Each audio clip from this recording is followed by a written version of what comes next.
growth in wisdom, knowledge, you see, self-understanding and self-discovery, healthy relations, self-control. All those things are hateful. But this is the only way a minority can rule over a majority of people, is by turning their minds backwards so that they love the things that destroy them and hate the things that move them forward. In order for these people to rule over us, we must hate learning. It has to be built into us. We must think that we can't do math. Because you see, if we do math, if we were into learning, if we were into research and into thinking and into, real philosophical ideas and abstractions, we would defeat those people. They know it. So consequently, what they must do is rob you of all of these things so that they may stay in there.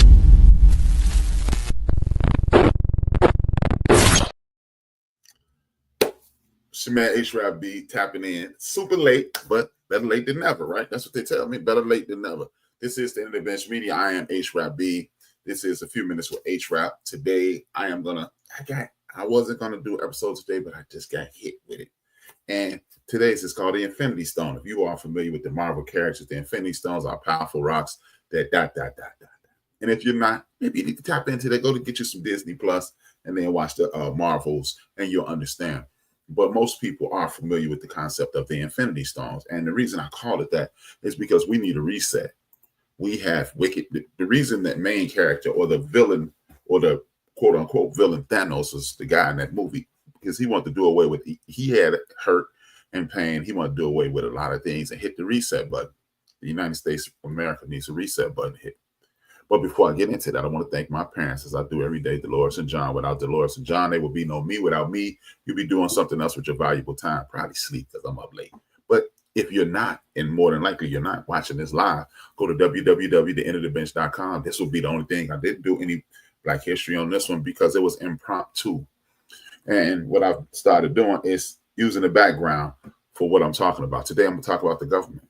I'm going to talk about the failing of the government, the grift of the government, the dangers that the governments are putting us in, and how we can repair the United States federal government, because simply we've been duped, or we are being duped. So if you haven't already, please do hit that like, hit that subscribe, tell a friend, share it, subscribe, and get involved, and let's get into it. Now, what I want to say is this is relatively important, and I'm disappointed in myself for hitting it so late, because this is very late in the night, and if you're on in the Central Standard or Eastern Standard Time, but it's something that needs to be said. Now, let's talk about this. Let's talk about what I'm talking about. I said we need an Infinity Stone so we can start over. We're in the midst of a grift. See, we've been duped into believing a lot of money, a lot of power, and a lot of influence is how things get done. Because I can go back, you can go back to the 50s, or you can go back 100 years where the Rockefellers were running things, and then the Chase Bank people, and then you could just go into Howard Hughes up into the 70s, and then it was a lull in that, and then 88 came around. They had that movie called Wall Street, and they made this slogan, and this is the most detrimental slogan in the history of modern society, if you ask me, outside of something that is just hate-filled. He who dies with the most toys win. It made greed okay. And from that point on, your president became one of the most popular people in the world, because he was moving and shaking in New York. New York was losing their then mayor, Ed Koch. He had run the city into the ground, and people started making money again. So everybody was happy. Oh my God, that's what it is. Next thing you know, people start becoming millionaires and striving to become billionaires. Then you start seeing CEOs making $20 million a year. And that was an intoxicant that got you high. They got you as high as the crack cocaine and the weapons and the heroin that's being pushed in the streets.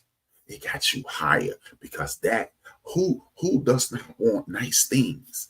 Who don't want a very nice car and a very nice house, and go to the Bahamas and go to Africa and go to South America and go places that are beautiful, and you can see things, and you can experience the beauties of life? Who don't want that? We all want that.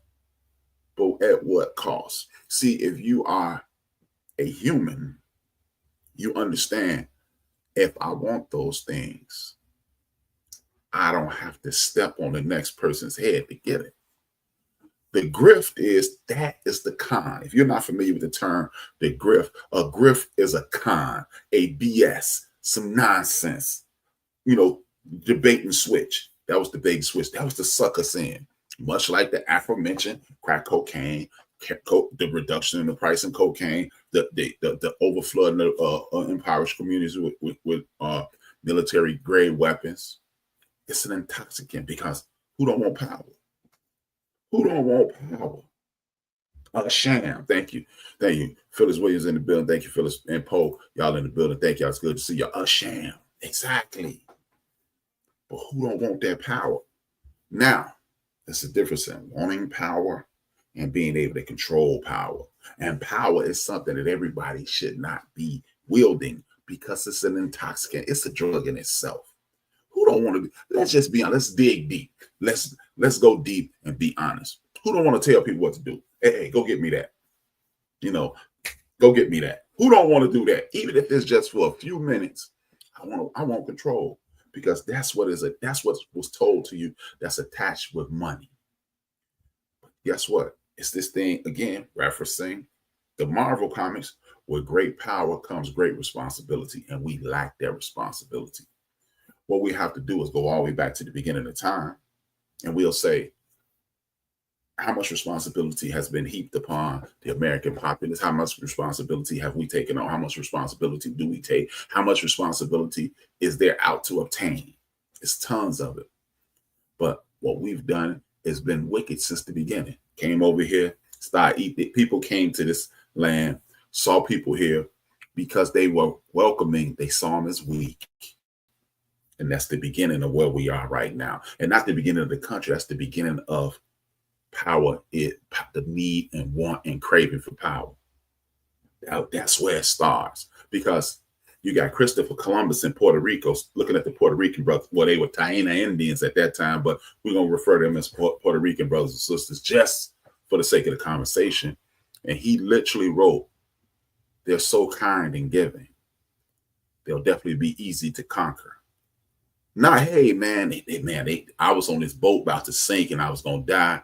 Me and this Moor who helped me get over here and these white boys who they was kicking out the country. And instead of us treating us like the trash human beings that we are, they welcomed us in and helped us. So what I'm going to do is take everything they got and kill them. Power. Where's the goal? They're giving us the goal. I don't want to receive it. I want to take it.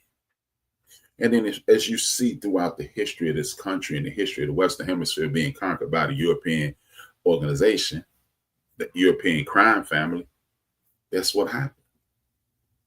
They took over and they made you believe. So now it's a power struggle. Then they came over there and they grabbed some of our brothers and sisters.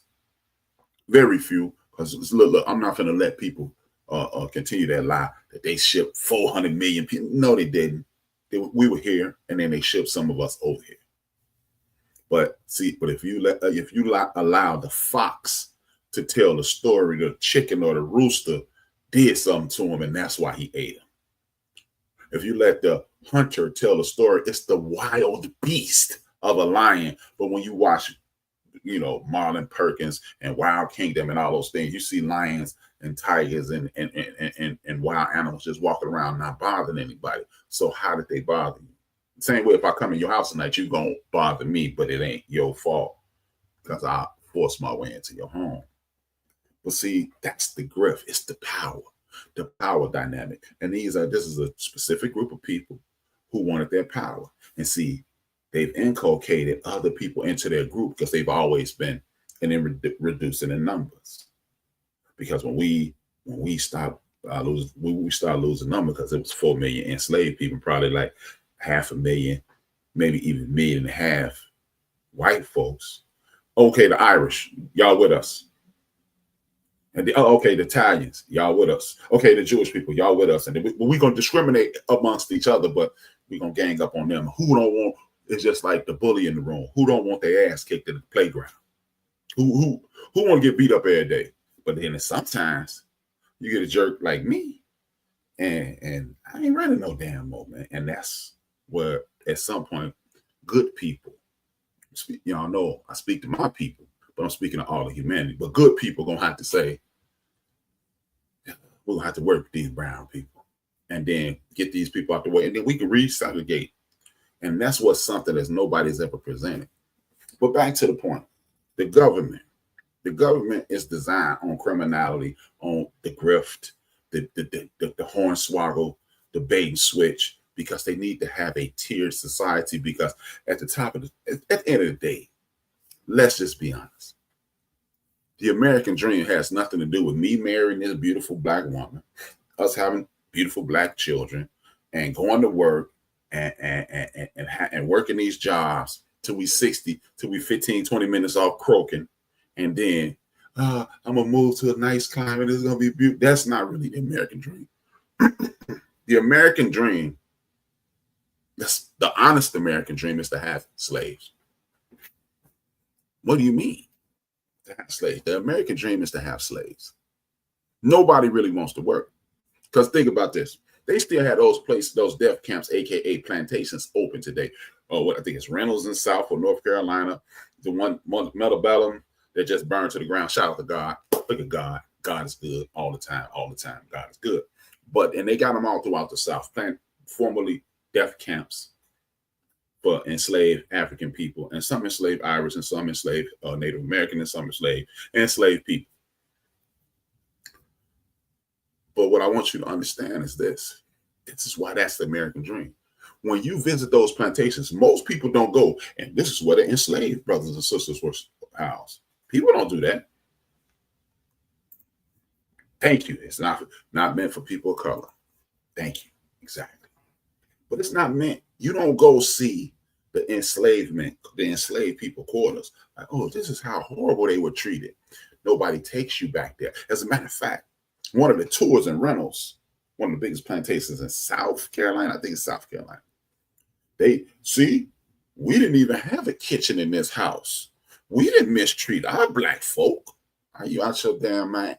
Why did y'all create a term called drapetomania to ensure people when they run away, they crazy? I don't want to work for you for free and get treated. I don't want my woman raped. I don't want to be raped. I don't want my child raped. I don't want my child sold down the road. So let me get the hell up out of here. He crazy. Drapetomania. That's what drapetomania is. But they say, hey, but it's not even a kitchen in this house. How can we be treating enslaved people back? Because the kitchen is in the back. It's a whole nother building because you don't want all that heat. Ain't had AC in 1810.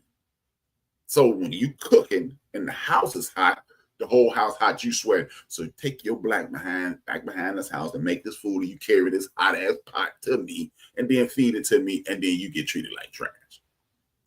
But that's how you know the American dream is truly to be an enslaver. Because you look, who do they put in front of us?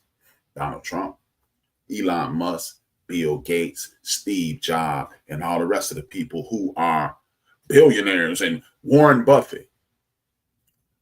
American dream. You know how it's the American dream? Those are some of the richest men in the world. Jeff Bezos, Mark Cuban. What's their job? They don't have a damn job. Their job is to tell people what to do and get a whole lot of money back. And then the person up under them, they get rich. The dude who owned the Clippers, he was working for Bill Gates, and he got rich enough. He was an employee who got rich enough to have his own plantation, aka the Los Angeles Clippers. Call it whatever. Get mad at me if you want. And I'm not calling those brothers enslaved, but I'm just saying that's just like a death camp, aka a plantation. They getting what they want, like in the movie Mandingo. Mandingo was the dude who had all the enslaved sisters around him. But guess what? The dude who they identified as the Bill Gates of the plantation, or the Warren Buffett of the plantation, or the whoever richest man in the world in that plantation, he had people he told what to do, and then they told people what to do, and they told people what to do, and then he had the overseer who was standing up over us, beating us into submission. And only 30% of the people, 30% of the people who own these death camps, in the country had these death camps. The rest of the people worked. Hence, the American dream is really to be a plantation owner, to be a enslaver, because you are not anybody's master. But you told the dudes, look, you see the movies, you see Django. He was telling them what to do. They was telling them what to do. Then they was telling Stephen what to do. And then Stephen told the enslaved people what to do. You've seen all the enslavement movies, and that's how it works.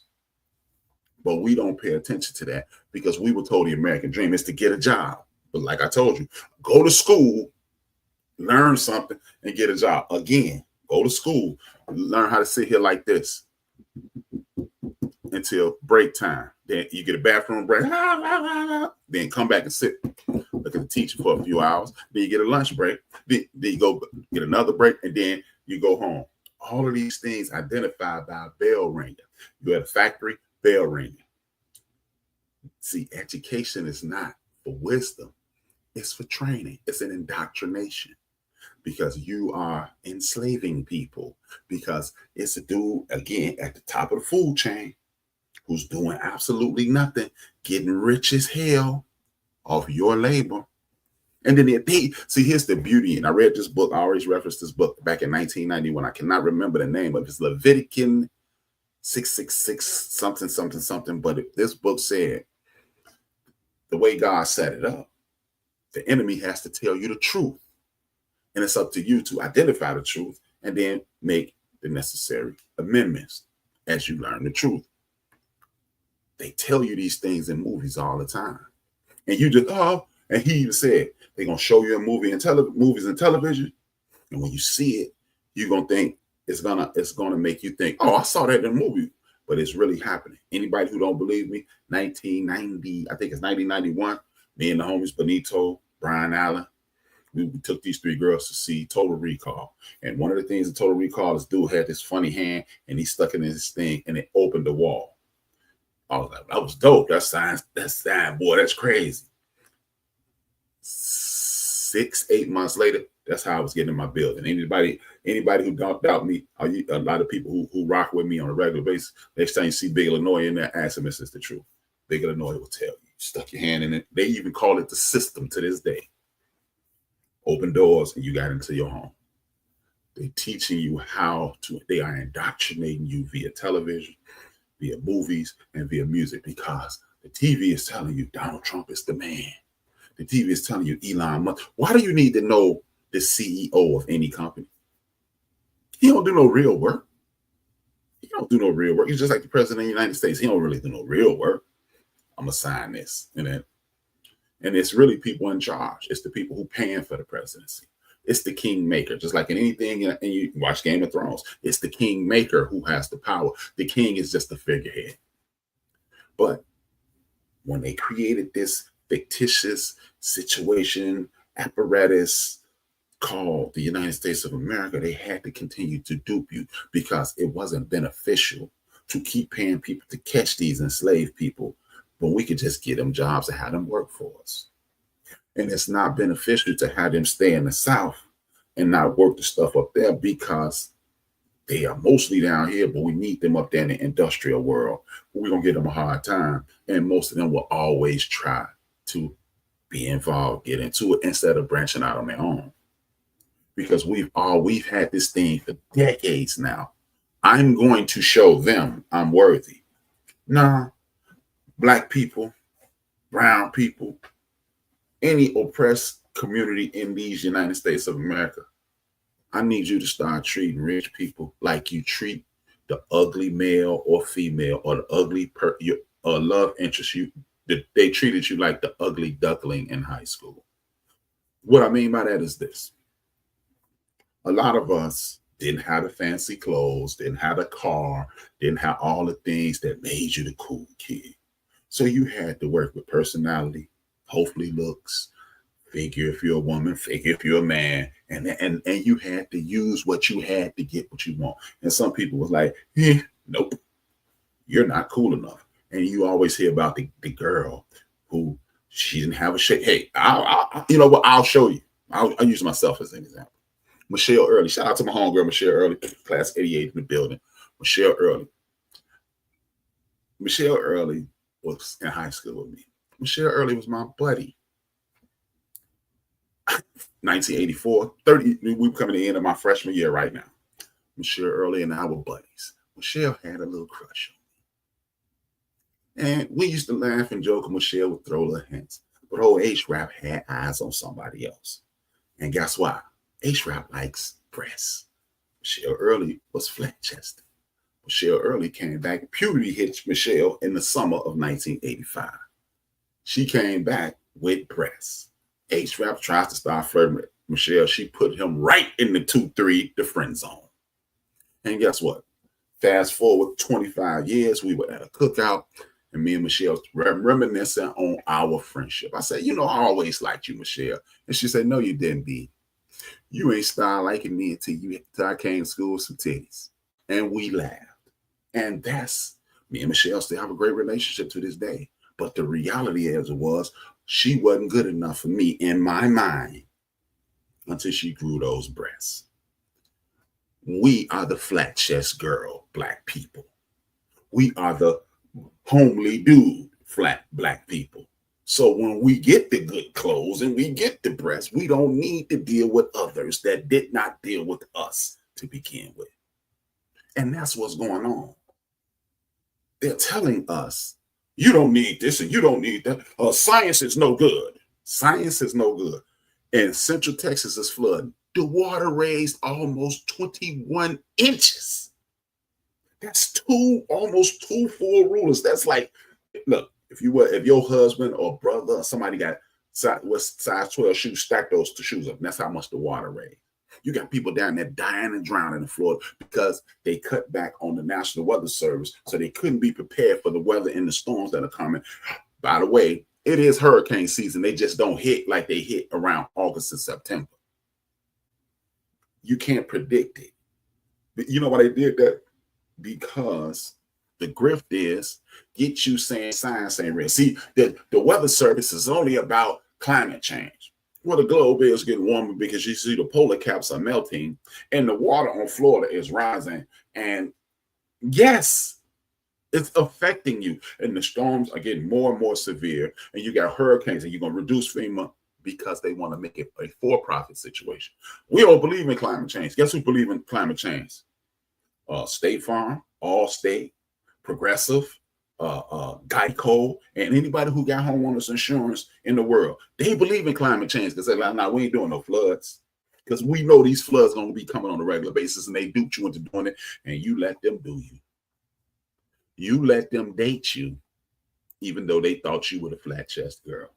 And that's the danger of listening to rich people who are attempting to make a profit.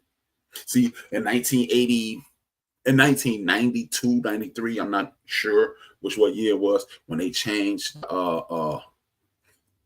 like Juvenile Craig, but exact, yes. Shout out to Phyllis. Who wouldn't, yep, they were relatively homely. I'm being polite. And we were kids who grandparents had affluence. So they were like, get away from them. They're not there and they're dirty. And no, they were humans. We're not better than anyone. But hey, that's the thing. When you think you're better than, at some point, the come up is coming. Everybody get their comeuppance. Are you gonna suffer the consequences of somebody else getting their comeuppance? Because when they get their power, they could strike you down. But back to the point. They are demonetized. That's the purpose of the government. The government is not a business. See, I'm a businessman, so I don't know how to run the government. It's not a business. Because what's the purpose of the government? The government. What is the purpose of the government? And this is the danger of not knowing the purpose of the government. The government is to allocate the United States federal government, your state government, your county government, and your city government. The purpose of that entity is to distribute and allocate the funds appropriately. But if you don't, and I ain't really into politics, that's why your kid can't spell cat if you spot them the C and the T. That's why children can't read. That's why I curse, because we're going to reduce it to stupidity or basic knowledge. I will make you smart enough to fill out reports and let me know how well I'm doing, but I'm not going to teach you how to be the boss, because if I teach you how to be the boss, you're going to leave. Then you leave, you go open up your own embassy, and now it's competition. And one thing we know about white nationalists and hate mongers and heathens, other than good people, heathen, that's all heathen is other than, that's all it is. We're good, they're not. And I'm not talking race, because race is a made up construct. Race ain't real. You can believe it's real if you want, but this is how you know race ain't real. Race is an identifier of a geography and identifier of culture. So my homegirl, Porty Sins, her family is from Sierra Leone on the continent of Africa. Because when you say Sierra Leone, Africa is not a country. Africa is a continent, but they're from Sierra Leone. And Poe mentioned last night when I was on air, she said, my culture is about family. So you see how she has cultural references. I'm quite sure she has cultural diet. I'm quite sure she has cultural garb, and they have cultural names. There ain't no such thing as black. And all 53 countries, all those fake countries, those fake borders, all 53 regions in Africa that have been divided by colonizers with that and whatever. None of them is called black. So, and if it was one, you would have black dialect. You would have black cultural references in regards to clothes. You will have black, culinary choices. You will have black spirituality, but it's not. It's African spirituality that's broke up into several different, over 2,800 different dialects and languages over there. And that's why black ain't a thing and white ain't a thing. You are African from the region of ... So when you think, oh man, he's race baiting. I don't believe in race. So now go back to Jeopardy or whatever show you put on DVR, because you're not smart enough for this program. But back to what I'm saying. The purpose of government is to allocate those funds. So everybody it's 50. It's 100 kids in this school, 100 kids in this school, 100 kids in this school. The people who talk the most, they might get 125. The other school might get 125, and then the other two gets changed for 50. And that's how it works. But if you get involved and get into it, it's 50, 50, 50, 50.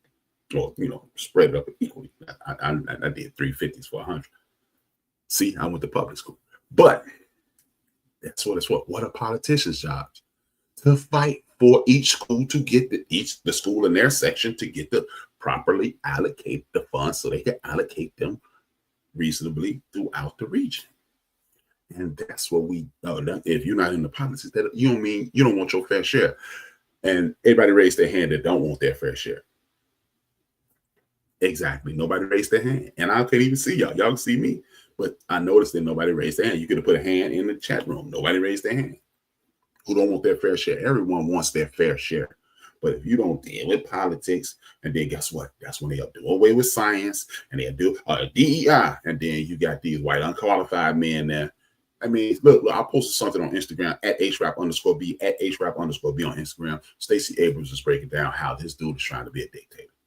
And because you've been duped and dumb enough to believe in white nationalism and hate and racism and sexism and any other ism and all the ills of the world, you'll be duped first, because you're in line and you own the property. And when you own the property, when the flood comes, you lose.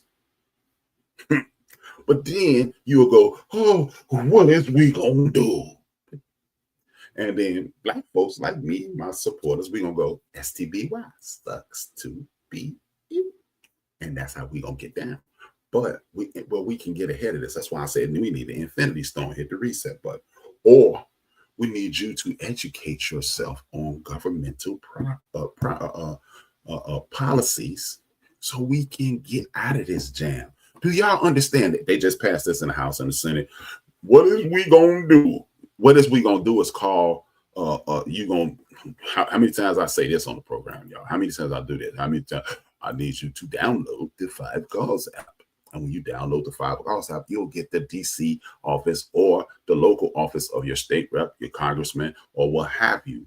So you can make complaints. And if enough of us make complaints and enough of us hit these streets, enough of us act the fool, they are forced to reverse that, because we the people, in order to form a more perfect union, establish justice to ensure domestic tranquility, provide for the common defense, promote the general welfare, meaning the common man must be taken care of. But if you don't want to get into politics, how you going to force them to do it?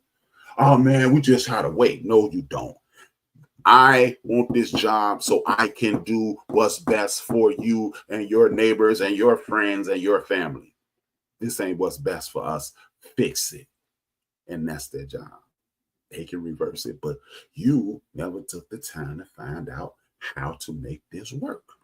Therefore, you are not going to make this work. You will suffer the consequences.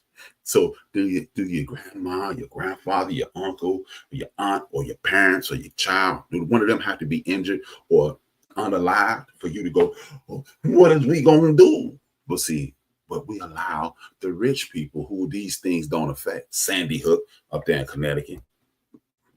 The rich people kids ain't dying because they over there in another school with a security guard, and the dude ain't gonna get in there with the gun. Or down up in what's that, Buffalo, when the grocery store got shot up. But wasn't a whole bunch of rich people in that grocery store, on these nightclubs. There ain't a whole lot of billionaires in these nightclubs and relatives. So it don't affect them, so they don't care. And they want to do away with the National Weather Service, even though it's going to you be subjected to considerable flooding. So the grid goes down, You ain't have no cell phone service, you have no cell phone service. Somebody in your house might die. That's not affecting them, because if it get bad, I can get a helicopter. If it get bad, I'm going to drive to my other house. If it get bad, I'm going to go up to Chicago where there ain't no problem. I'm going to go to LA where there ain't no problem. Go to New York where there ain't no problem. That's what you are subjecting yourself. You are letting that person determine how to run your life. That's the danger of it. That's when you are in direct danger of unaliving yourself. That's how it is, man. But we're not paying attention. Therefore, we put ourselves in danger. When we put ourselves in danger, we end up hurting each other. See, my goal is not to make everybody like each other. My goal is to educate you to the point where you understand that what you're doing, invested in hate, is going to at some point roll uphill and bite you clean in your hind parts. Oh, and then my favorite person is, oh man, you can't do nothing. And that person ain't got a passport. That person ain't got 35 cents in their bank account. I'm just going to wait on the revolution. Boy, you can't even fight. I used to beat you up in high school. I used to practice my headlocks on you. Ain't going to fight off a cold. But he talking loud. And then when you have people who, they don't want to have these conversations, but this is what you do. Next time somebody bring up P. Diddy, Bill Cosby, Woody Allen, anybody who in trouble, say, hey, man, but when last time you called your congressman about these food stamps being gone, man, this SNAP benefit? Hey, man, we need to do something about this Medicare, man, because my mama's 65, my mama's 71. She going to need that in a minute. Start that conversation. Watch how quiet people get. Church mouse in the building. But we have to start having these conversations. See, this is the beauty in knowing your history, because at one point, women couldn't vote. But guess what? They came home and Cleophas, let's sit down and talk about this. You know what I'm saying? The way you gonna put your vote, Tyrone? That's what went down. And Maddie Mae and George, my grandparents, those are my grandparents' real names. They sat down and talked about it. And Richard and Dolores, my other grandparents, they sat down and talked about it. And Esther and Theodore, that's my great grandparents, and Elmo and Hattie Mae sat down and they talked about these things, because it was important to be in the know. See, it's cool to have that conversation about if LeBron's better than Jordan. That's your opinion, and that's a whole lot of fun. But am I going to be able to afford to eat next month? That's a more important conversation, because guess what? I don't give a damn how much they do away with Medicaid. Bronny James got Kane care. Savannah James got LeBron care. They got care. Eddie Murphy got Murphy care. Bill Cosby got Cosby care. Oprah got Winfrey care, because they got enough money to pay for any ailments that are not terminal and get them in the best situation. If you ain't got that type of paper, you need to be engaged. Now, how did you repair this? By having those conversations. You repair this stuff by having those conversations, man. They're difficult conversations. If you can tell me more than 10 NBA champions, 10 Super Bowl champions, and 10 World Series champions, then damn it, you need to know at least 10 people in Congress. You need to know your city council. You need to know your county president. You need to know your mayor. You need to know your state rep, state senator, and governor. You need to know that same type of information. And you need to be telling your friends, we need to get on the hitter with these people, man. And if your friend don't know what to say, write the ish down. Write it down. Hey, bro, this is what we're going to say. My name is Brian Williams. I'm in the 5th Ward in Chicago, Illinois, on the west side of Chicago. Danny Davis is my state rep. Lisa Madigan is my senator. And I'm sick of these potholes over here in the school like this. And then you call, my name is Fred Jackson, and then Tyrone Johnson, and then Anthony Washington, and so on and so on and so on. If you don't know what to say, somebody that you know knows what to say, and y'all get to call and y'all get to complain, and then you start showing up at city council meetings. Look, a lot of people losing their jobs. Start showing up at city council meetings. Hey, they in there with them $800-900 suits, sometimes $2,000-3,000 suits. Okay, I paid for that. Hey man, I need something. I need you to do your job. And if you don't look like me and you think, hey man, see, we glad because Trump getting them in order, your ass is next. Or you might actually be first, because guess what? 29% of black people use those benefits, and 48% of y'all. So you'll suffer first. You'll suffer first. But you repair this by coming together. You don't have to be friends. You have to be allies. We have a common goal. Common goal is peace, joy, happiness, the pursuit of happiness. You have stupid people sitting around. This is the only country where people expect to be happy. And the problem with that is nothing. But if you really want to be happy, make a way for yourself to be happy. Make the government do what they're supposed to do, because guess what? The state rep, part of his job is to give, G-I-V-E, you money. Give, not a loan, a grant. So you can open up a business in your community, so you can pay taxes, so he can keep his job, and he can come to you and say, put this post there. That's what his job is. And the state senators and the U.S. senators and the governors, they're supposed to be creating these pockets so you can prosper. And when you prosper, you give back to the government. That's how the machine works. I work, then I create, and I work and create.